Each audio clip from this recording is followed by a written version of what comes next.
to Citizen Crusader. My name is Scott, and we're here today with the Sig P226 Mk25. The Mk25 has given 30 competent years to U.S. Navy SEALs, but does that necessarily mean that it is a good or even an appropriate choice for us as civilians looking for a defensive firearm? Let's overview some of the features, advantages, and disadvantages of this firearm to find out. The Mk25 is essentially an upgraded variant of a standard P226. Reviewing some of those upgrades, you'll see right off the bat that the Mk25 has Sig Light night sights installed. These are sourced from Mepro. These are not manufactured by Sig, not that that matters. They appear to be a steel sight with an aluminum lamp and a tritium insert. These sights are about 6 years old on this particular firearm, and they are still as bright as they came out of the box first day. The firearm also has a hard coat anodized aluminum frame and a nitride finished stainless steel slide. Aluminum and stainless steel are both corrosion resistant materials in the first place, and the addition of these coatings makes them even more so. Continuing the theme of corrosion resistance, remember that this firearm was developed by Sig specifically for use with U.S. Navy SEALs for their specifications. Among those specifications were advanced corrosion resistance, as SEALs are frequently operating in and around salt water. The internals of this firearm are also coated with a special phosphate finish designed to inhibit corrosion. This firearm is extremely corrosion resistant, is the bottom line, and I think if you're a Navy SEAL walking through swamps chest deep, that's probably what you would want from your sidearm. You will notice an external hammer. This firearm can be operated in double action and single action mode. That is fairly common for SIG action products. If you see a SIG that has an external hammer, most likely it'll be of that double action and single action variety. For those of you who are newer to firearms, we're going to demonstrate first what double action and single action means. Before we do that, let's show you that this firearm is unloaded. Moving the slide to the rear with the magazine in the firearm will lock it open, as is the case for most every firearm out there. When we take the magazine out, you'll see that there's no ammunition in the magazine, and a quick glance into the action will confirm that there's no ammunition there either. This is a safe gun. Double action and single action refer to the number of actions taken by the trigger when pulled. When the firearm is cocked, when the hammer is in the back position like this, pulling the trigger will perform one action, releasing the hammer to fire, hence single action. Demonstration? Great. When the firearm is not cocked, when the hammer is down in this forward position, pulling the trigger will cock the firearm and release the hammer. That's double action. It does two things. Demonstration now.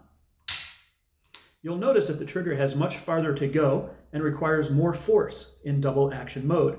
That requirement for additional force acts as a bit of a safety to help keep the firearm from being discharged accidentally. However, it is not a mechanical safety designed to prevent the firearm from firing. It just means that it'll be less likely to fire from routine, casual administrative handling. Please don't mistake a SIG action pistol for being safe just because the hammer is not cocked. Pulling the trigger will fire the firearm. Additional features. We have a 3-position accessory rail, and that accessory rail on the Mk25 comes in the standard M1913 format, guaranteeing compatibility with most of the aftermarket accessories in the world. If you have a flashlight or a laser, those accessories will very likely fit on the Mk25, where they may not fit on other SIGs that either have no rail or they use the proprietary SIG rail system. SIG rail has a curved shape to it, but as you look at the Mk25 with its 1913 standard rail, it is flat at the bottom. This guarantees compatibility with most of the pistol accessories on the market today. The firearm also features a polymer 3/4 wraparound grip. This grip texturing, it is somewhere between, let's say, Glock Gen 3 and Glock Gen 4 and 5 for aggressiveness on that texturing. It's not as slick-sided as a Gen 3 Glock, and it is not as aggressively textured as most of the other defensive pistols on the market today are, including the Gen 4 and Gen 5. It's somewhere in between. You really don't rely on the grip texturing in this particular firearm to get a good handle on it. The firearm's shape and mass. This is a fairly heavy gun, and we're going to talk about that a bit. That's how you know you've got the gun located in your grip correctly. The firearm also comes with a 15-round magazine. These magazines also seem to have some sort of a coating on them, probably that same phosphate finish for corrosion resistance. 15 plus 1 in a firearm that is a 34-ounce package and comes with a 4.4-inch barrel. That's what you're getting with the Sig 226 Mk25. With the overview of features complete, let's talk about some of the advantages that those features give you. First off, the Mk25 is only available in 9mm. I consider this to be the correct caliber for a civilian choosing a defensive firearm. 9mm ammunition 30 or 35 years ago may or may not have been the ideal choice, but with the advancements that have been made in ammunition since, it's really hard to criticize 9mm as a defensive carry ammunition choice today. 15 rounds in a firearm this size is the minimum that we would expect. Truly, for something as substantially voluminous as the Mk25 is, a modern design would probably yield a few more. 15 rounds is not deficient, so we'll consider that as minimally good enough. The 226 double action, single action system offers a specific tactical advantage in the event of a misfire. If you pull the trigger and you get a click and no bang, the firearm does not fire on a loaded cartridge, your first remediation step with a double action, single action pistol is to simply pull the trigger again. On the second primer strike, cartridges that failed to fire the first time will very often fire.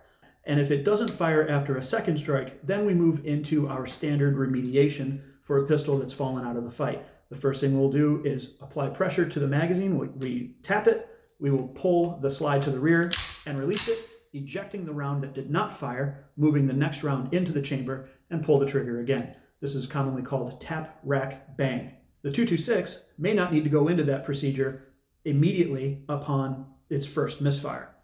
At 34 ounces unloaded, the firearm is rather heavy, and with 15 rounds of 9mm ammunition, we would expect the Mk25 to top the scales at around 41 ounces. That's substantial.